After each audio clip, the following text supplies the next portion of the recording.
কোনো নারী কোনো স্ত্রী তার স্বামীকে যদি তুই তোকারি সত্যিই করেন, এটা খুবই জঘন্য এবং অত্যন্ত ভয়াবহ একটা ব্যাপার, অত্যন্ত ভয়াবহ একটা ব্যাপার। এবং একসাথে থাকতে গেলে কিছুটা বাদানুবাদ, কিছুটা উচ্চবাচ্য হবেই, কিন্তু তাই বলে তুই তোকারি পর্যায়ে চলে যাওয়া, চিল্লাচিল্লি পর্যায়ে চলে যাওয়া, হাতাহাতির পর্যায়ে চলে যাওয়া, এটা খুবই ডেঞ্জারাস, খুবই ভয়াবহ। দেখুন, একজন স্ত্রী সামলানো কঠিন না একাধিক স্ত্রী সামলানো কঠিন? একাধিকটা কঠিন না? প্রিয় নবী সাল্লাল্লাহু আলাইহি সাল্লামের স্ত্রী কতজন ছিলেন?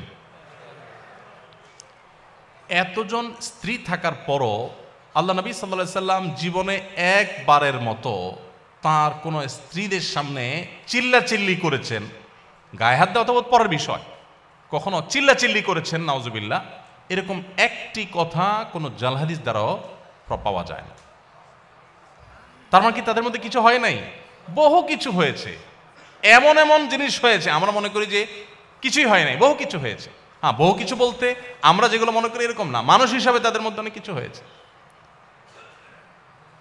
এক স্ত্রীর ঘর থেকে মধু খেয়ে এসছেন, হাফসা রাদিয়াল্লাহু তাআলা আনহা, আয়েশা রাদিয়াল্লাহু তাআলা আনহা দুজন সলা পরামর্শ করলেন যে ওনার বাসায় যায় মধু খাইলো, সতীন হিসাবে একটা ঈর্ষা থাকে, তো আমরা ওনাকে আসলেই বলবো যে আপনার মুখ থেকে মাগাফিরের ফলের গন্ধ আসতেছে।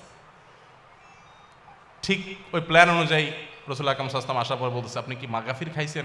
মাগাফিরের গন্ধ আসতেছে কেন মুখ থেকে? রাসূল সাল্লাল্লাহু আলাইহি ওয়াসাল্লাম বলেন, না তো, মাগাফির তো খাই নাই, এটা খুব দুর্গন্ধ জাতীয় ফল, এটা তো খাই নাই। উনি আবার মুখে দুর্গন্ধটাকে খুব অপছন্দ করতেন, জিবরিল আসতো তার কাছে সবসময়। তো এবার ওনারা আবার আইডিয়া দিচ্ছেন যে আপনি মধু খাইছেন, মাগাফির খান নাই, হতে পারে পাখিয়ে ওই মাগাফির খেয়ে এসে মধুতে মুখ দিছে। দেখেন কত সুন্দর পরিকল্পনা। তো নবী সাল্লাল্লাহু আলাইহি সাল্লাম দেখলেন যে স্ত্রীরা নাখোশ হয়ে গেছে, বললেন যে ঠিক আছে, তাহলে আজ থেকে আমি আর মধু কোনোদিনই খাবো না। আল্লাহ তাআলা অবশ্য পরে আয়াত নাজিল করে সব ফাঁস করে দিয়েছেন। এগুলো আমরা জানলাম কিভাবে? আল্লাহ তাআলা আয়াত নাজিল করে দিয়েছেন, দিয়ে বলে না, স্ত্রীকে খুশি করার জন্য আপনি একটা হালাল জিনিস জীবনেও খাবেন না, এই শপথ কেন করতে যাবেন? আল্লাহ তাআলা নবী সাল্লাল্লাহু আলাইহি সাল্লামকে নসিহা করেছেন। তাহলে দাম্পত্য জীবন নবী সাল্লাল্লাহু আলাইহি সাল্লামের স্ত্রীদের এরকম বিষয় আসলে ছিল, কিন্তু নবী সাল্লাল্লাহু আলাইহি সাল্লাম কখনো রাগ করেন নাই।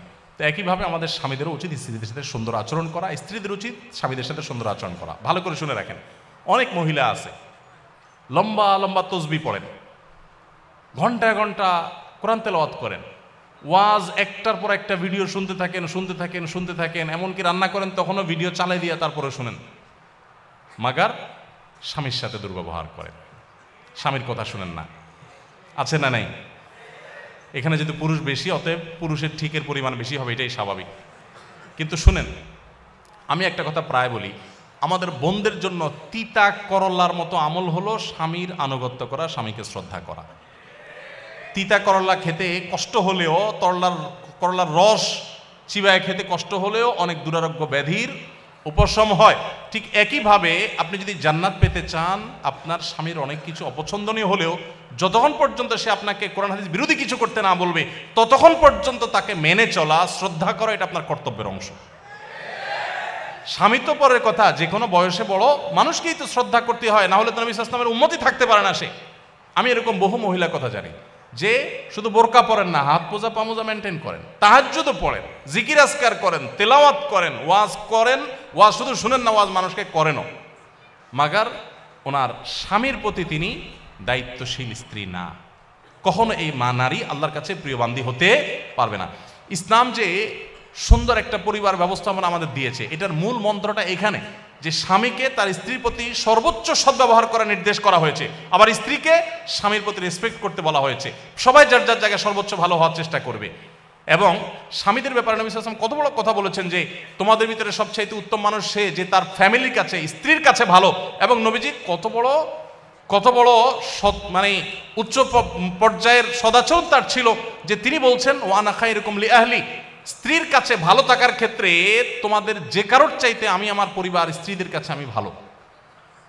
এতজন স্ত্রীর কাছে ভালো থাকা সহজ কাজ না, কঠিন কাজ। কি পরিমাণ ধৈর্যের পাহাড় হলে এটা সম্ভব।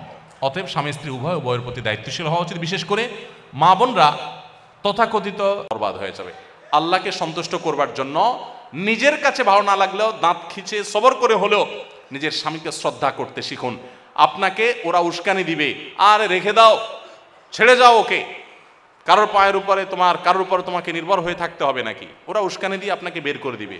এর পরবর্তী ইতিহাসটা আর ওরা আপনাকে জানতেও আসবে না, মানুষকে জানাতেও আসবে না। এই জন্য আল্লাহর ভয় যদি থাকে, স্বামী স্ত্রী পরস্পর প্রতি শ্রদ্ধাশীল হতে হবে, এবং এটা না হলে আপনার তাকওয়া কখনো শক্তিশালী হবে না। আপনার জন্য সবচেয়ে বড় চ্যালেঞ্জগুলোর একটা হলো, মনে রাখেন, আপনার জন্য নফল নামাজ পড়া, কোরআন হাদিসের অনেক কিছু চর্চা করা আপনার জন্য এত কঠিন না, স্বামীর আনুগত্য করা তত কঠিন। নবী সাল্লাল্লাহু আলাইহি ওয়াসাল্লাম মেয়েদের জান্নাতে যাওয়ার পূর্ব শর্ত 4টা উল্লেখ করেছেন।